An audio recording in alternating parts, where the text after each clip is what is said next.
कैसे मैं आधुनिक जियोपॉलिटिक्स से बताना चाहता हूं। आज कोई एक देश किसी पर अटैक कर रहा है, रशिया यूक्रेन की लड़ाई चल रही है, चाइना का ताइवान के साथ प्रॉब्लम चल रहा है, इराक और उसका चला। क्या है डिप्लोमेसी में? नंबर 1 एनेक्सेशन, दूसरे देश को मिला लो। दूसरा है सब्जुगेशन, वहां अपना डिप्यूटी अपॉइंट कर दो। और तीसरा है डोमिनेशन, उसके साथ संधि साइन कर लो। भगवान राम ने क्या लंका को जीतने के बाद एनेक्सेशन किया? नहीं। क्या वहां पर कोई अपना डिप्यूटी बैठाया यानी सब्जुगेशन किया? नहीं। कोई ट्रीटी साइन कराई, डोमिनेशन किया? नहीं। तो मैं कह सकता हूं आज के जियोपॉलिटिक्स वर्ल्ड में जब क्लैश ऑफ सिविलाइजेशन कहा जाता है तो उसका प्रतीक वो राम मंदिर दिखेगा जो पूरी दुनिया को बताएगा कि पीसफुल कोएग्जिस्टेंस कैसे हो सकता है बगैर एक दूसरे से लड़े हुए। इसलिए मैं कह सकता हूं 21वीं सदी का महान भारत बगैर राम मंदिर के संभव ही नहीं है। और अंत में मैं सिर्फ ये कहना चाहता हूं, ये एक नया इतिहास बना है और ये हमारी सरकार और माननीय प्रधानमंत्री जी की उस दृढ़ इच्छा शक्ति का प्रतीक है जिसके लिए कहा जाता था अरे 370 कभी हटेगी नहीं, राम मंदिर कभी बन ही नहीं सकता।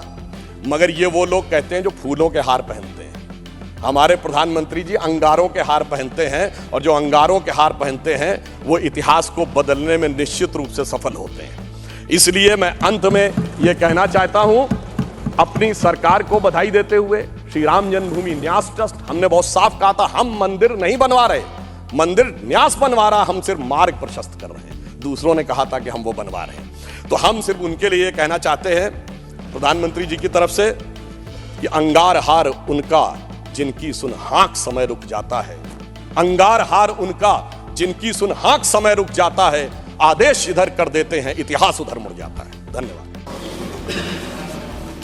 आदरणीय अध्यक्ष जी, 22 अप्रैल को पहलगाम में जिस प्रकार की क्रूर घटना घटी, जिस प्रकार आतंकवादियों ने निर्दोष लोगों को उनका धर्म पूछ पूछ करके गोलियां मारी, ये क्रूरता की पराकाष्ठा थी। भारत को हिंसा की आग में झोंकने का ये सुविचारित प्रयास था। भारत में दंगे फैलाने की ये साजिश थी। मैं आज देशवासियों का धन्यवाद करता हूं कि देश ने एकता के साथ उस साजिश को नाकाम कर दिया।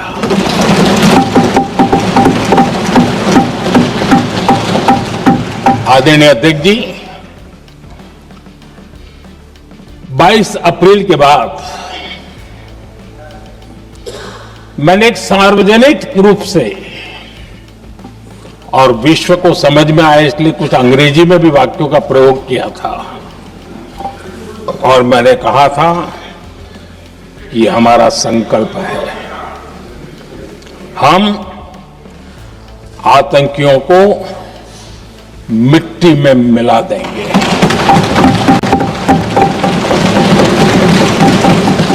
और मैंने सार्वजनिक रूप से कहा था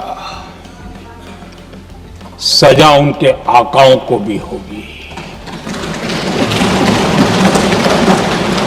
और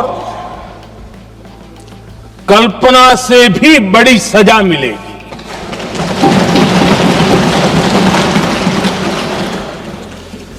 बाईस अप्रैल को मैं विदेश था, मैं तुरंत लौट के आया और आने के तुरंत बाद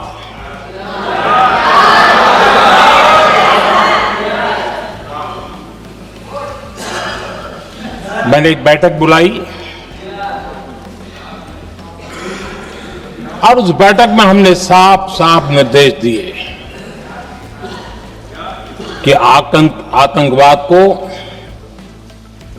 करारा जवाब देना होगा और ये हमारा राष्ट्रीय संकल्प है।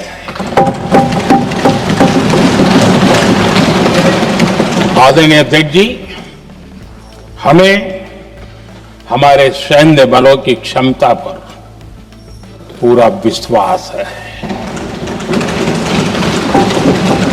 पूरा भरोसा है उनकी क्षमता पर, उनके सामर्थ्य पर, उनके साहस पर।